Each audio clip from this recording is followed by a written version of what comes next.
In my last video, I talked about several reported SNAP fraud cases and the danger of government agencies, local, state, and federal, jumping to conclusions about what happened, how it happened, and who was actually behind it.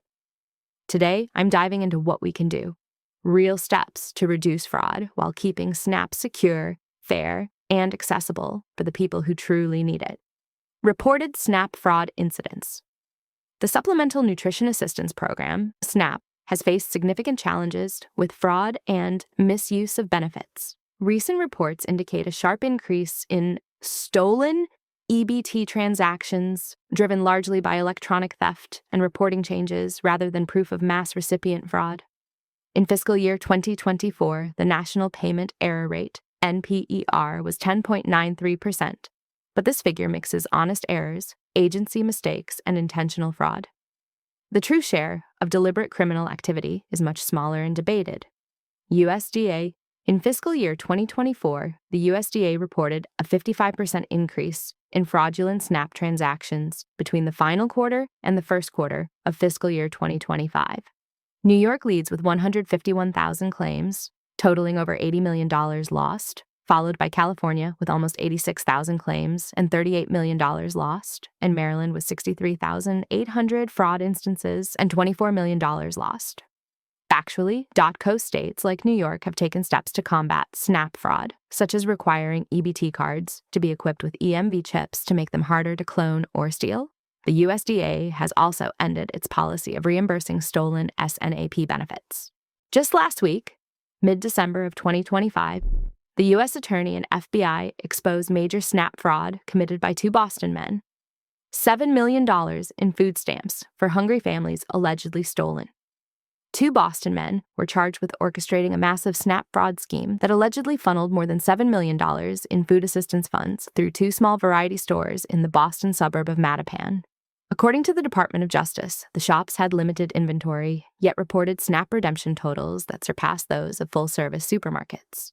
One variety store allegedly redeemed $6.9 million between 2021 and 2025, with monthly totals often exceeding $300,000 and sometimes reaching $500,000, compared to about $82,000 per month at a typical supermarket in the same area. One of the men is accused of trafficking more than $121,000 in SNAP benefits through his store beginning in May 2025. Prosecutors say the men exchanged SNAP benefits for cash, a practice confirmed through multiple undercover transactions, including one in which an officer traded $120 in benefits for $100 in cash. Authorities allege the pair used secondary bank accounts to withdraw and redeposit SNAP proceeds to disguise the activity as legitimate business. The complaint highlights dramatic spikes in transaction volume, such as August 2024, when Bonheur allegedly processed more than 1,900 SNAP transactions, totaling $540,870, with 90% of them exceeding $95. In addition to the SNAP fraud, the defendants are accused of selling liquor in exchange for benefits, a clear violation of federal law, and illegally selling Manapak meals, which are donated by the nonprofit Feed My Starving Children for humanitarian relief overseas.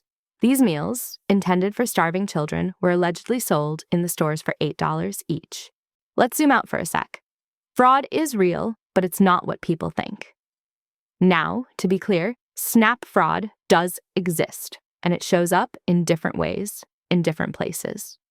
We've seen cases involving fraudulent retailers in multiple states, poor record keeping by state agencies, and even insider abuse within government itself. Specific verified cases, brief facts. Why this matters for policy. If lawmakers exaggerate the problem, they risk fixing the wrong thing. And when authorized food category restrictions and outright bans are introduced under the banner of fraud prevention or saving one from themselves, while the fraud is actually happening at the retailer, administrative, or systems level, or because one wants a candy bar, a Little Debbie, a Hostess Ho-Ho, or a Mountain Dew, the policy fails before it starts. Here are my thoughts regarding some possibly misleading talking points. You may have heard about that came from various sources. You may have heard claims that SNAP increased by 40% in recent years. That number is misleading. SNAP enrollment rose during a global pandemic when eligibility was expanded temporarily and unemployment spiked, and then fell again as emergency measures expired. Using that number without context makes it sound like runaway abuse when it was largely the result of policy choices during an emergency.